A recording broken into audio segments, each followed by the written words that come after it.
السلام عليكم ورحمة الله وبركاته. المنتخب المغربي الأقل من 17 سنة يستعد لمقابلة الغد الديربي الإفريقي القوي الذي سيجمعه غد بدولة قطر،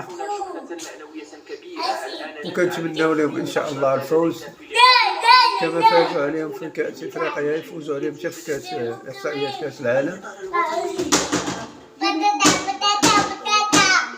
كنتمناو المغاربة اللي كيشاهدوا هذا الفيديو يدعيو لهم بالانتصار هذا إن شاء الله، ويكملوا المسار ديالهم حتى النهاية إن شاء الله.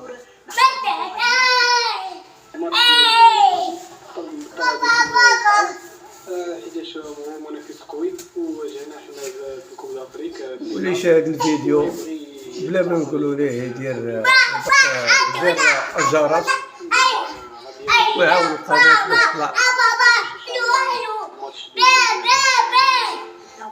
شكرا لكل من يتابعونا في هذه القناة الجميلة والرائعة. والسلام عليكم ورحمة الله وبركاته.